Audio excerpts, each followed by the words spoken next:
Well, hello there, intentional streaming fans. How are you all tonight? We have my co-host Jarvis. Hey, everybody. And, of course, we got technical difficulties going on right off the bat, which is absolutely nothing new, is it? Yeah, it's pretty much par for the course at this point. Yeah, I'm not sure why we got stuck with the picture here. What's going on with our picture? Why are we getting that? Okay. These programs are way above my pay grade, and I'm still learning, and I don't know what's going on here. And his pay grade is way above mine, so I'm unfortunately little to no help. All right, so we got my co-host Jarvis, and then myself, Flip. And I'm going to smack Jarvis's little hand if he doesn't quit doing that. So you're going to be stuck looking at the Dallas Stadium for the next for this foreseeable future. I don't know what's happening. I'm not controlling that. You're not controlling that? No, not at all. Not at all, huh? Oh boy. Here we go. Wow. One of these days we'll have like a normal So you're not really moving that mouse at all? No, my hands are up in the air. What the heck is going on with that? Let's see if I can wow. Holy Toledo. Maybe the spirit of Adam Gase just jumped into the computer. It's causing it to go every which way. Oh my. I just don't know what's going on there. Well, we got that. Not sure if that's what we want to be seeing, though, is it? It kind of reminds me of Max Headroom or something like that. See, I have no idea what's going on here. So, you know what we're going to do? Oops, definitely didn't want to do that. So, we'll just, how about if we just hop on a silly, we'll just sit on a salary cap page. How about that? Hey, that sounds great. Okay, so these programs are really above my pay grade, and I'm still learning, and they're pretty frustrating. It's not something that I'm technically savvy with. So for those of you that may have some pointers, feel free to reach out. Yeah, absolutely. Shoot us a a text message. Put it in the comments section. Do whatever. Call us in the middle of the night. Well, call Jarvis in the middle of the night. He won't care. I'm probably up with baby anyway.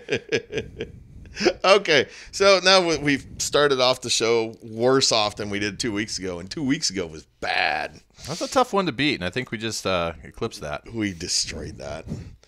So, okay, well, welcome to another edition of Intentional Streaming, where Jarvis and I not only talk about NFL football, but we also talk about the impacts on fantasy football. During the offseason, we'll do a lot more of the fantasy or the NFL aspect as it relates to fantasy. But once the season starts, or we start gearing up for the season, we'll get more into the fantasy football aspect of it. Yeah, so, in regards to dynasty leagues, redraft leagues, DFS, that type of stuff. We'll have it all for you. Absolutely. So be sure to like and subscribe and hit that bell. All right. Well, let's jump right into and just shove that disaster of a introduction. Let's just push that crap right off the cliff and get right into it, Jarvis. Yeah, so, hey, we still got a lot of coaching updates going around in the league, so we'll jump right into that, cover some of that here real quick, but we'll start in Denver. So, surprise move, Gary Kubiak's out. I think that a lot of people were expecting him to stay on in some sort of offensive advisor role, but he is now gone due to differing opinions of the future of the offensive coaching staff. So, he's gone. He went on to Minnesota in the same role, offensive advisor with the Vikings.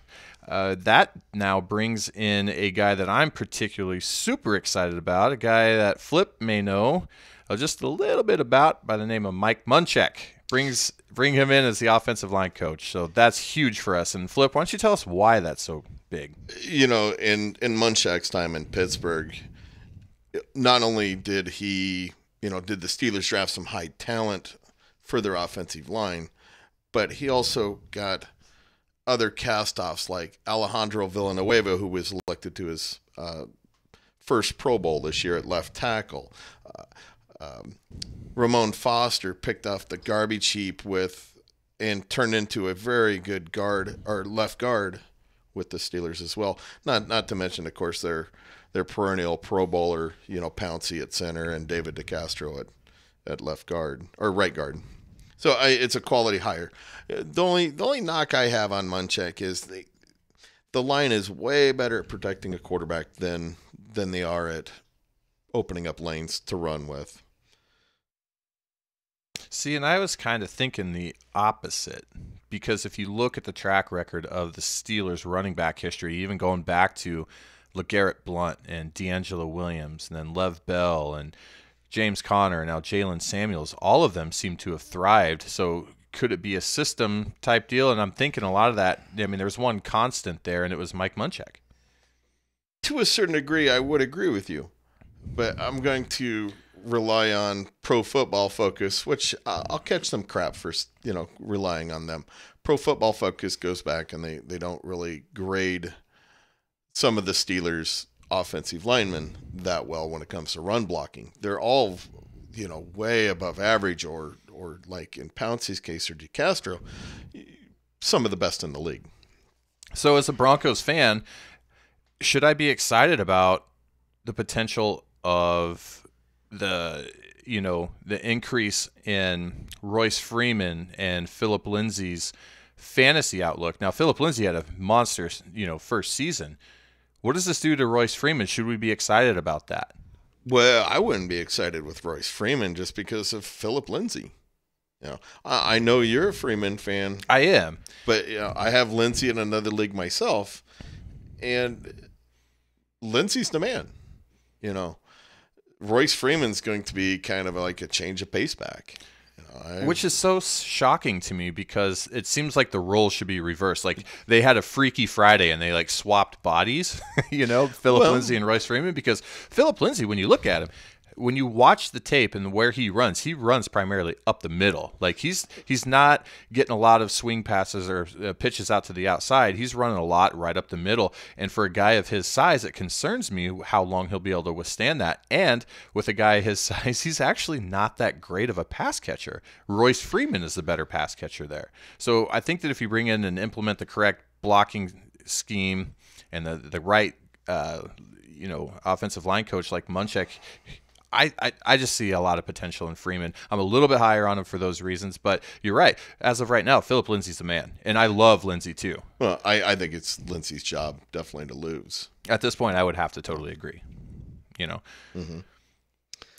And so sticking with Denver, there's a lot of news coming out of there. So just hired Rick Scangrello as the new offensive coordinator. He was, with the 49ers as a QB coach. Worked with Kyle Shanahan in both San Francisco and Atlanta. At first, the 49ers came out and they blocked Denver's request to interview this guy. I don't know what all happened there in the meantime, since then, but hey, we got him, and I'm excited about that. Then moving over to the defensive side, this is another big hire for us. Ed Donatel in as the new defensive coordinator. He was in Chicago Bears, as a secondary coach for the last 4 years, spent the last 8 years with Fangio, our new head coach. This guy busted in the league in 1990. This is his third stint, Flip, with Denver. Spent years 95 through 99 in Denver. He's got 2 Super Bowl wins, Super Bowl rings with Denver. He coached Steve Atwater, one of the best. That was one of my all-time Denver Bronco players. So I'd say just one of the better Denver Broncos. Absolutely, yeah, I totally agree. Not one of the best ever. No, come on now. Now you're being silly.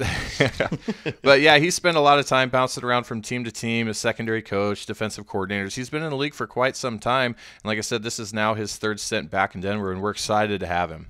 With this young defensive squad, Bradley Chubb, Von Miller. I love the combo there. He's got a good young defense to work with, and their secondary really needs some help. Well, Chris Harris Jr. gotten hurt, but Justin Simmons has stepped up in big ways. We got Su'a Cravens, but for whatever reason, coaches didn't play him that much, which hurt our run stopping capabilities. Because he'd like to come up and like fill those holes. He was really good at blocking the run, so stopping the run, I should say. But yeah, so a lot of good news coming out of Denver, and we move on to the New York Jets. Greg Williams agreed to a 3-year deal as the Jets defensive coordinator. This is a guy I'm very high on.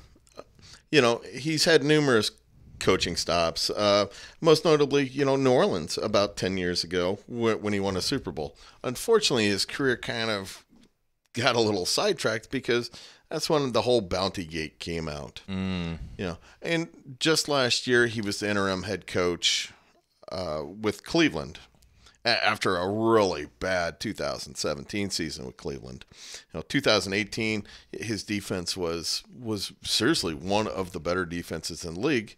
And of course, everybody said, it's Cleveland. They're a doormat, and they don't give them much credit. But as anybody who follows the NFC or AFC North, let alone Cleveland, knows that Greg Williams really did a pretty good job with that defense. Oh, absolutely.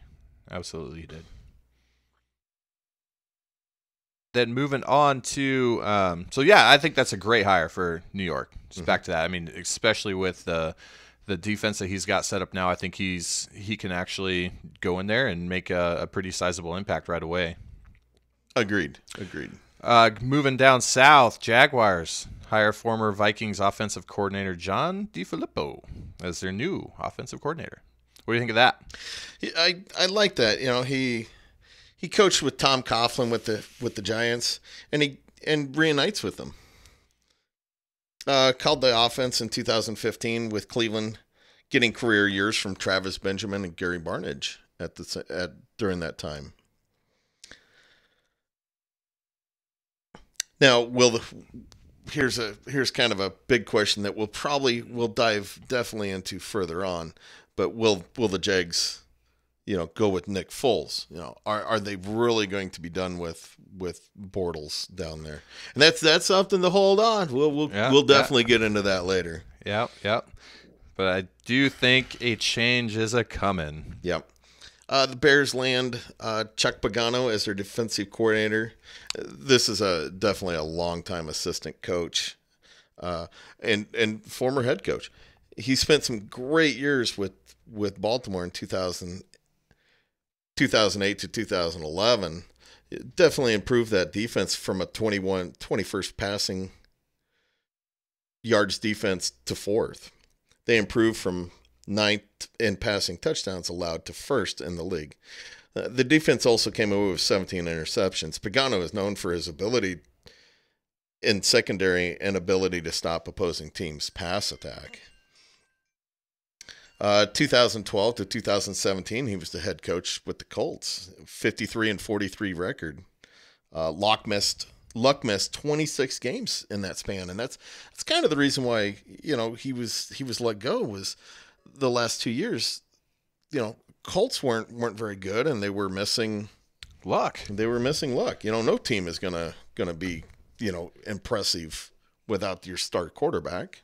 Absolutely, and he's such a huge vital part of that offense. But yes. His time spent in Indy was really where a lot of people kind of fell in love with Chuck Pagano, and we all know that Bears have just parted ways with Vic Fangio, their defensive coordinator, as he's now in Denver. So bringing on a guy like Chuck Pagano really kind of softens that blow, don't you think? Yeah, definitely. Go from one good defensive-minded coach to another solid defensive coordinator that has proven his worth in the NFL.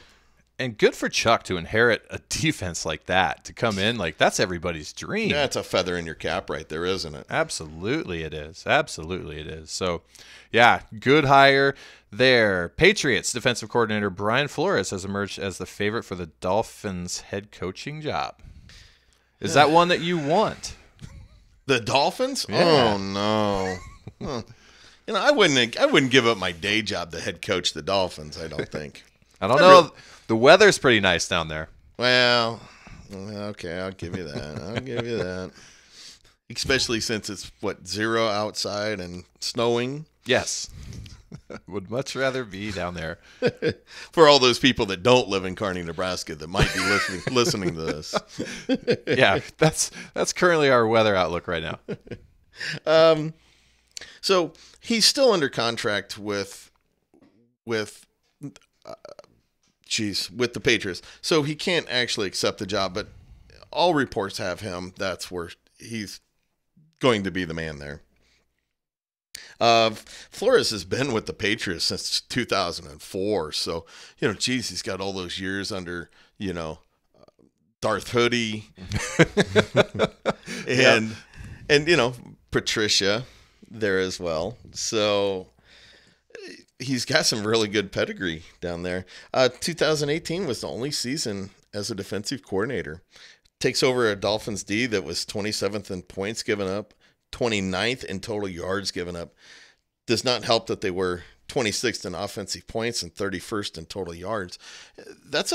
It's surprising. You look at their record and they were 7-9, but that was really a dumpster fire of a team that it was that overproduced in certain games and then just got shelled in others. Mm-hmm. Yeah, and their defense was definitely one of their weaknesses as well. I mean, I guess you could kind of look at their both sides of the ball as being a lot of weaknesses, but this is a team that, is a fantasy player.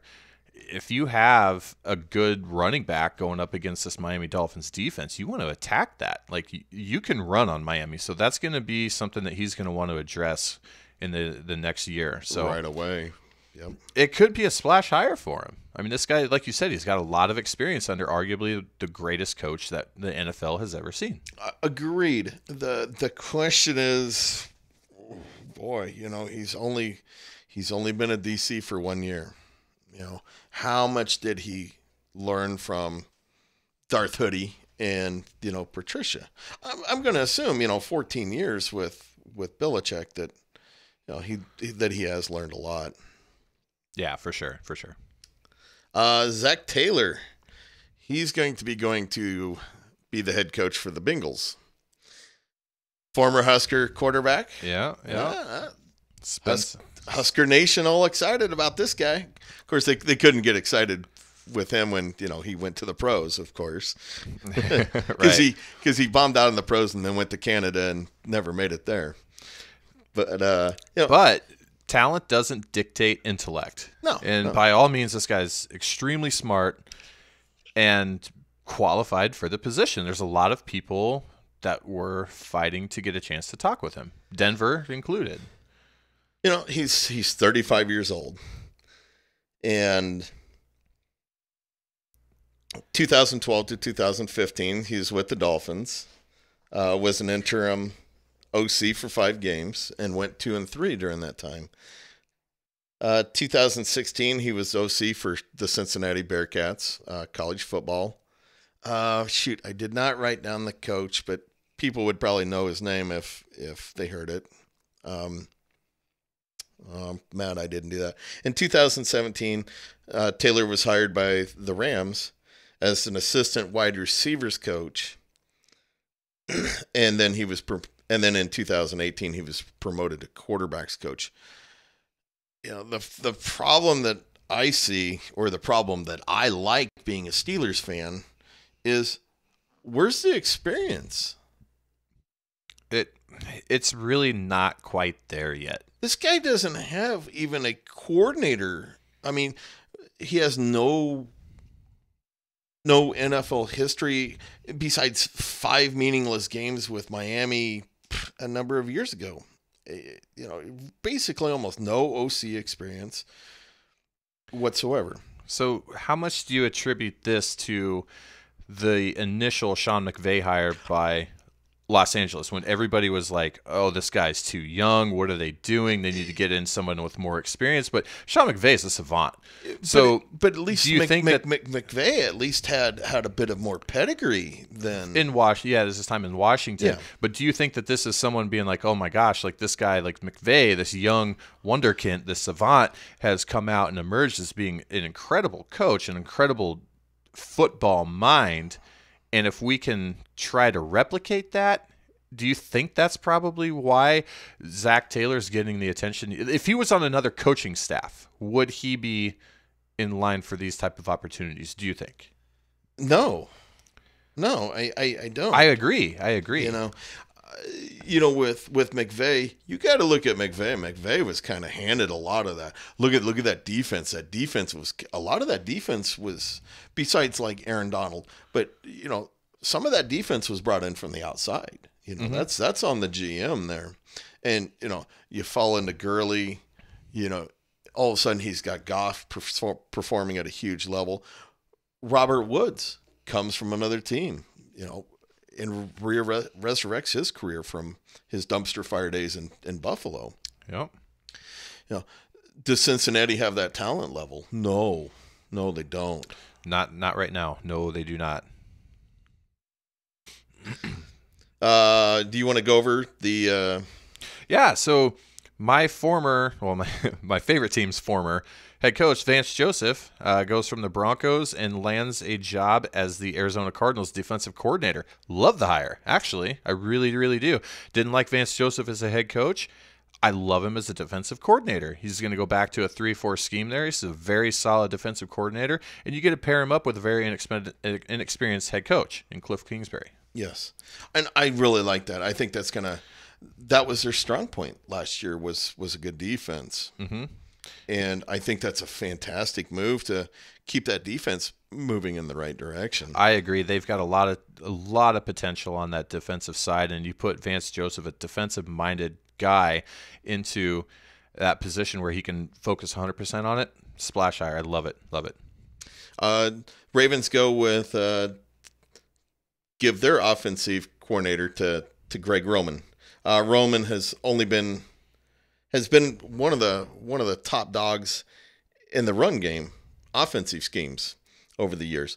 He was with Harbaugh at both Stanford and San Francisco as an OC. I like that as a hire since they pushed Marty Morningwig out.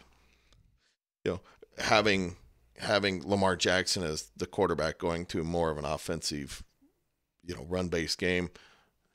Totally see that higher. Yep, and then the Titans tight end coach Arthur Smith is now a candidate to replace Matt LaFleur as offensive coordinator.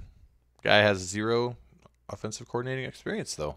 That's another scratch your head a little bit with this guy. He was their in-house candidate. So, Lions hire ex-Seattle Seahawks OC Darrell Bevell as offensive coordinator.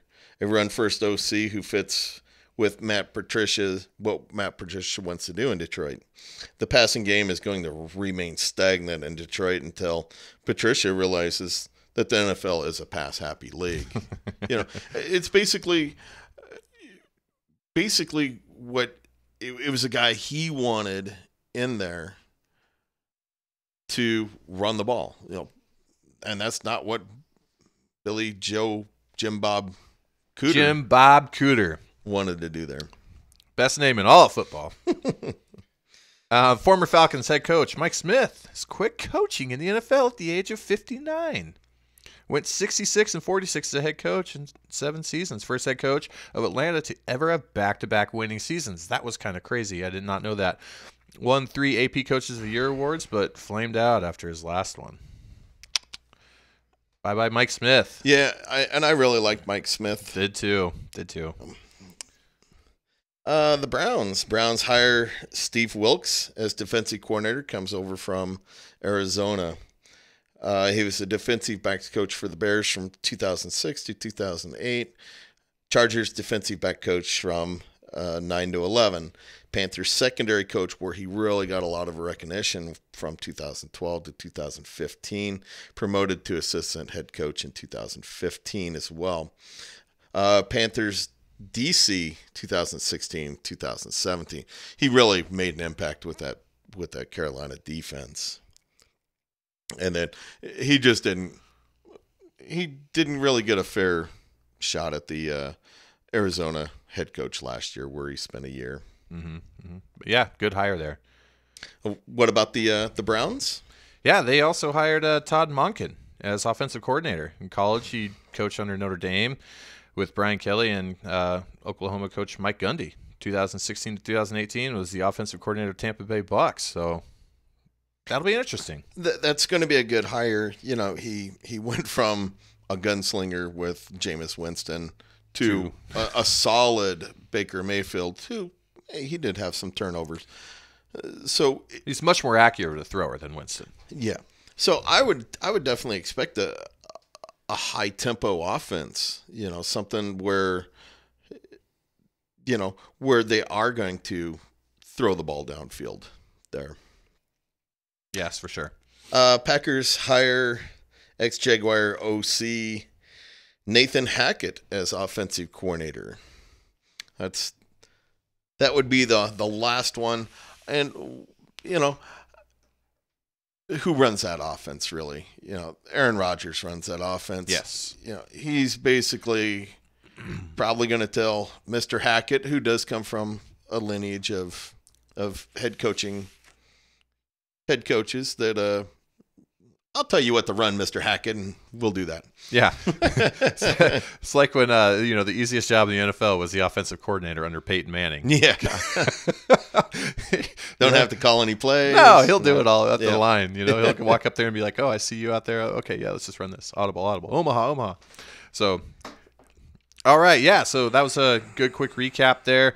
So, real quick with the NFL draft info, we just heard coming out the other day that Oklahoma quarterback Kyler Murray is now declared for the NFL draft, bypassing his opportunity to play Major League Baseball. I got a question. Yes. What exactly is a Kyler? Did somebody go, oops, there's an R at the end of the name? We'll just leave it. Nobody will notice. I don't know. Okay.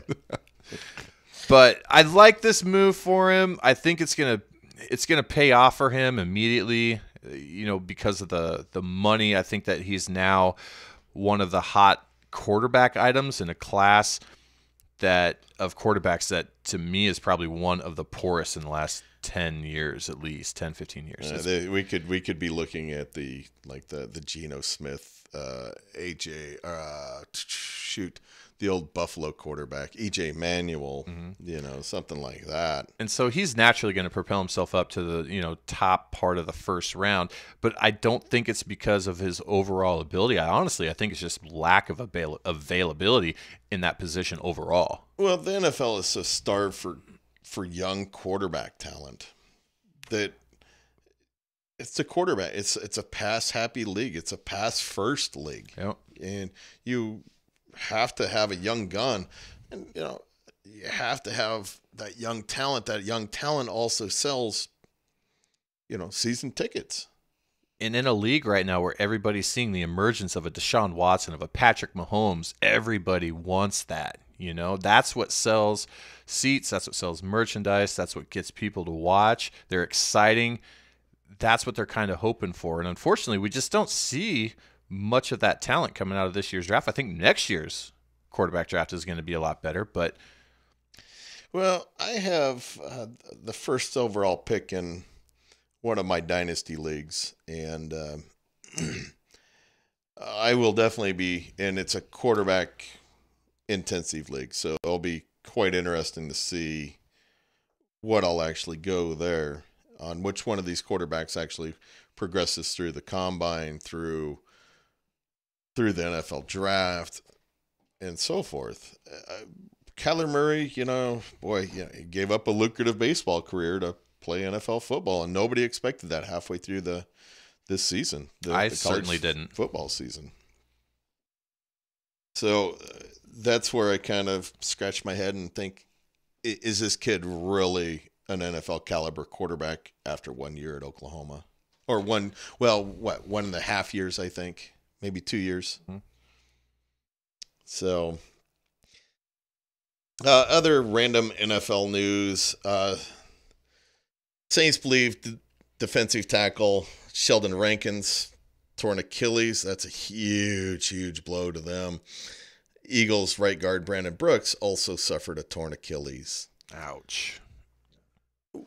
Antonio Gates talking he's going to come back for his... He's wanting to come back. I believe his 43rd NFL season. At least 43rd. He's wanting to come back in 2019. I don't see him playing anywhere other than for the Chargers. I wouldn't either, and that's what I was going to ask you. Do you see him playing for somebody else? I don't. I don't think if there's an opportunity for him to come back and contribute to this team and even a little bit away, we got Hunter Henry coming back next year. Is he a threat to Hunter Henry? No. I think maybe red zone, he'll get some opportunities, but I don't see it being a threat any way, shape, or form. He may poach 1 or 2, 3 throughout the year at the most, maybe, but he got a chance to come back late in the season, and I think that he just found himself around the team and in that environment again. I think he just fell in love with it again after taking a brief stint off. And it was nice seeing him catch that. It really was garbage time. It really was. Touchdown. And this is coming from a Rivers hater, but tip of the cap to both of those guys. I mean, you just don't see that type of dynamic duo last that long in the NFL anymore. And I just have a lot of respect for both of those guys. Adam Vinatieri says he wants to come back and play for Indy, and he is actually 46. Yeah, so I think this is his 57th year in the NFL. But no, hey, he's still good though. He's still got it. Yeah, 85% of he had 85% of his field goals and 94% of his extra points. That's solid kicker numbers. Hey, Adam, they sell some wonderful deep dish pizza at Giordano's in Chicago. I hear they're looking for a kicker. Yeah. Wow. Pounding on those Bears never gets old, does it? Oh, man. Too bad, but hey. Larry? Another solid veteran. Larry Fitzgerald. What's he going to do? Is he coming back? Why would you want to come back and play for Arizona next year? Because he's Larry Fitzgerald and he's the man. That's a consummate pro that loves playing on his terrible team, I guess, loves the game. He said for like the last 2 years, I'm going to retire. This will be my last year. Yeah, I guess he, did the whole, okay, I'll take all the free stuff. Now I'm going to come back and get some more free stuff. Does the Cliff Kingsbury hire at all entice him to come back? Figuring you're going to have a more offensive-minded head coach and a guy who comes from long line of pedigree, has a lot of accolades on the offensive side. No. Or is this officially going to be Christian Kirk's wide receiver core? Is he going to be the man? I would really say Larry Fitzgerald is going to walk away. If I had to say, we talked about Kingsbury last week. Definitely not a sexy hire, not somebody that's realistic. You have arguably one of the worst quarterbacks in the NFL last year. Young, yes, talented at the college level. Yeah. That doesn't always translate to the NFL level. No, and just overall, watching him, I'm kind of afraid that Rosen's going to be a bust. Mm-hmm. And there's a lot of speculation based off of previous comments that Kingsbury had made that if he had the opportunity, he would take Kyler Murray.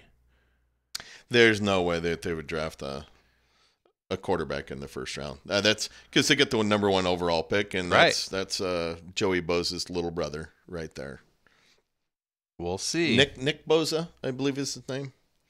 So yeah, that Nick Bosa should be the number 1 overall pick, unless something incredible happens.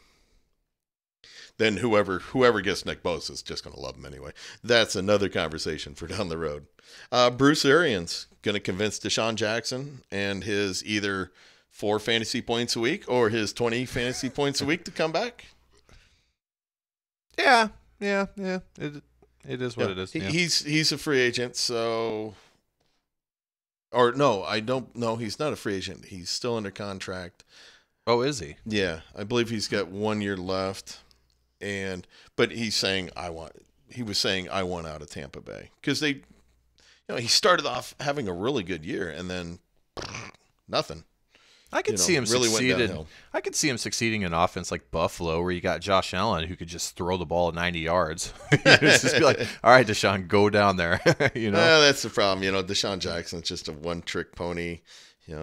Gets too injured. Injured.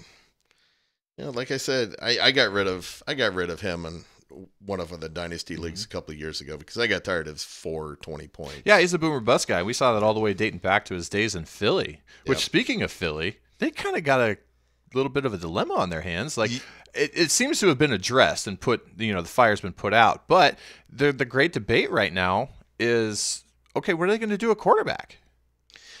The debate was there was this crazy, insane section of people that actually thought that they were going to keep Nick Foles over Carson Wentz. Nick Foles, who has had mainly a down career, except for sporadic, few superb, excellent games every now and again. And I'm not trying to diminish what he did for those games. I mean, geez, he won a Super Bowl. Well, and that's the thing with this is because you have Nick Foles, who's kind of just like a average run-of-the-mill quarterback, or so a lot of people would think. But he has shown himself. You're right. He has risen big on these big stages and has performed, won the Super Bowl MVP. He just seems to do it. Then you got the hype of Carson Wentz coming out, and he killed it his first year. Till he got hurt. Next year, got hurt. So the debate is, okay, so what do we do? We've got this guy that always seems to kind of come in, produce, rise to the level, and just kind of carry this team on his shoulders. Then you got Carson Wentz, who is, again, he was a number 2 overall pick? Yes. Yeah, number 2 overall pick, carries a lot of hype, comes in. Man, he's blown things up, setting the NFL on fire, but he gets hurt. So the Eagles are thinking, okay, yeah, we finally got a franchise quarterback. We got our guy, but it's kind of hard to be a franchise quarterback if you're always hurt.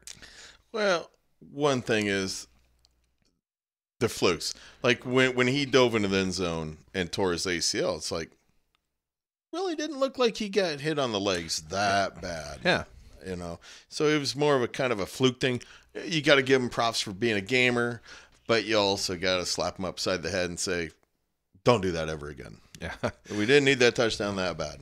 Now, I want to be crystal clear on this. Like, I think that the Eagles go forward with Wentz, as Doug Peterson actually just came out and said that Wentz is the guy going forward. I didn't think there was a chance at all that they were going to be shopping Wentz and sticking with Foles. I didn't think that was going to happen whatsoever. But I think it's at least worth a conversation to have based off of what Foles has done for the team and his love for that organization in that city. Well, I think he's really enjoyed a bunch of money that he's also made. He's about to make more. Yeah. So we'll see how that plays out. So does he get traded? He does. He's not going to be an Eagle next year. He came out and he had some sort of almost borderline farewell statement that he had put out there. So I think Nick, as well as everybody else, fully expects him to be in another uniform next year. Yeah, where that is, we'll see how that plays out. And we kind of talked about it a little bit earlier about him going to Jacksonville. Is that correct? I'm looking through here. Yeah, that's one of the potential landing spots for sure. They're going to need to do something different down there. Yes. So, I mean, there's definitely spots for a guy who's came in and produced. Now, are they going to regret it 10 out of the 16 games of the year? That's going to be the question. Right. Like I have been with Keenum. Yeah. See, I'm not a big fan of Foles. So I think he is what he is. He's had some incredible games. But, so did Frank Reich way back in the day. You were probably in high school then, weren't you? No, you probably weren't. You were probably in junior high. Oh, stop it. All right. Here's the main event. This is not the subject I was really wanting to talk about. But you are the most qualified to talk about it. So, Flip, let's get into this Antonio Brown saga. Hit everybody with your knowledge. Boy, what's going on? This is a really tough thing. So, for anybody who hasn't kind of followed Antonio Brown, he had a meltdown a year ago where he beat up a water cooler during the game. Then in the offseason that I wrote an article about, he was throwing furniture out of his condo, which was like the 5th or 7th floor, and almost hitting a kid. Yeah, almost squashed a little kid. Yeah. So, which I think they ended up suing him for some money on that deal, which was just terrible. And rightfully so. And then all of a sudden, after week 16, Antonio Brown's kind of banged up. I guess there was some kind of dust up with him and Big Ben. He throws the ball at Big Ben's feet. Funny thing is, Big Ben doesn't know any of this. Yeah, didn't know anything about it. Didn't know anything about it. Apparently, Big Ben yelled at him for running the wrong route or something like that. Yeah. And so Antonio Brown was asked to get an MRI, which he did not. So he skipped the Thursday, Friday practices. Didn't go through the walkthrough on Saturday. Sunday hits. Rosenhaus, his agent, calls up Tomlin. Hey, we'll be there at the game. And Tomlin's like, no, you won't. No. And they made Brown inactive for the game. And it's a mess. So the big problem is with Antonio Brown is he's going to count $22 million, or right now he counts $22 million against the salary cap. Now, I can go to this real quick since we got our total botched pages up here and going. Whoops. So, if the Steelers were to cut him or trade him, and they've already come out and said, we're not going to actually trade Antonio Brown away, or we're not going to cut Antonio Brown. We're going to trade him. But they have a 5-day window. The new league year starts in 2013, and then he is due a $2.5 million roster bonus on the 5th day of the league year. So they only have 5 days to actually trade him. So we'll see if he actually is going to get traded to, some of the front runners in the trade are Jets, Indy, Niners, and definitely there's going to be more. And Denver. I really think the 49ers are probably the front runners at this point. I believe that I've heard some comments out of Browns camp that he's really, really wanting to go to San Francisco. Mm-hmm. So we'll see what happens there. But as of right now, in my opinion, if I were to put my money on a team to land him, I'd put my money on the Niners. Yeah. It's going to be interesting to see what actually happens there. And I was talking to you about this a little earlier. So there was another spat that fired up when Bruce Arians tweeted out, "This isn't the Antonio that was drafted in 2010." Well, Antonio Brown took a little exception to that. Plus, that in a combination of Emmanuel Sanders going on NFL Network, and subject of Antonio Brown got brought up. And Emmanuel Sanders voices opinion on Antonio Brown, how he's handled things, and basically just called him out and said that he was being foolish. So Antonio Brown fired off a tweet at Emmanuel Sanders and said, "He didn't draft me, he drafted Emmanuel Sanders, same guy who missed rehab to go on networks to talk about me on situation he has zero clue. Arians now wears kangaroo hat or Kango hats and glasses, but I'm a diva. Done seen it all then. They say we friends, stop lying." Which Emmanuel Sanders comes back with 4 consecutive laughing emojis, says, "You know damn well I didn't travel to LA to talk about you, fam. You tripping, yo. I went to be an analyst in which you acting foolish was the topic, and I gave my analytical opinion. Get off the gas, yo. You did it to yourself." So I think it's probably pretty safe to say that if Emmanuel Sanders remains in Denver, which I don't think is going to happen, but if he does, it wouldn't be a very appealing place for Antonio Brown to go, unless they find a way to squash that little side beef, whatever. And plus, that's a lot of money. Like, Antonio Brown's going to cost whoever he goes to $13 million. Yeah, and plus, I would much rather see us go out and get a quarterback with that money. Yeah. You know, plus you have to pony up the money. Plus you have to pony up the trade capital. Oh, right. Oh, we'll give you Antonio Brown for Von Miller. I'm sure that's not going to go over well, though, is it? No. Oh, so it's a terrible saga. We won't know until mid-March what exactly happens with all of this. So I think his time with in the Steelers, he's done. He's gone. I totally agree. I think Antonio Brown's time with the Steelers is done. But you know whose time with the Steelers is not done? Seems to be Big Ben. What's going on there? Well, one big thing with Big Ben is they're looking at doing not only an extension, but which would include a restructure. And I don't know why I can't get connected here. So Big Ben, he's entering the final year of his contract. And he's counting $23 million against the cap. And they would like to bring that cap number down, but also get him under contract for a couple more years on top of that. Yeah, he just came off a career year where he led the league in completions attempts, but he also and yards, but also led the league in interceptions. But depending on your fantasy format, like ours, he was the quarterback too this year. He can still perform at a very, very high level. And I think that carries over into next year. Absolutely. He does have the big $23.2 million cap number like I'm showing here. And they really could restructure depending on what kind of signing bonus they're going to give him. They could save possibly $10 million.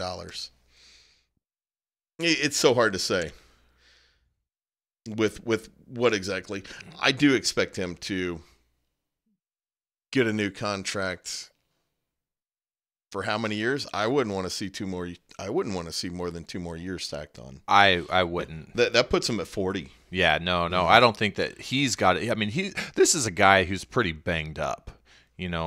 He takes a lot of abuse, but he can also take it. He's a big guy, and he's shown that through his whole entire career. So any more than 2 years, I don't see that. But I do see him still playing another 2 years. I could see 2 more years, just not a third year tacked into it. I'm totally with you. We've seen the high number of interceptions this year. Now, another quarterback who might be changing venues. Yeah. Joe Flacco. Yeah, this will be interesting to see where he goes. I mean, Flacco, so over there in Baltimore, for whatever reason, Harbaugh decided to stick with Lamar Jackson through that entire playoff game and run a pretty vanilla offense. That was just brutal. It's almost like a junior high offense. I mean, just to be blunt with it, there's no surprises there. They're going to have to start implementing some sort of gimmick plays a little bit more so than they do now because Lamar Jackson can't throw. No. He just can't. He's exciting when he has the ball. Now, he did make some throws in the playoff game that was pretty good, but for the most part, no. He did not show an NFL caliber arm and making decisions at the same time. And that's exactly it. I mean, any quarterback that makes it to this level, whether they're the first or the fourth string quarterback, can make throws from time to time, but what you're looking for is consistency, and you're just not going to get it out of him. At least you didn't get this year. Now, maybe he works on his craft a little bit more, and we'll see an improvement next year.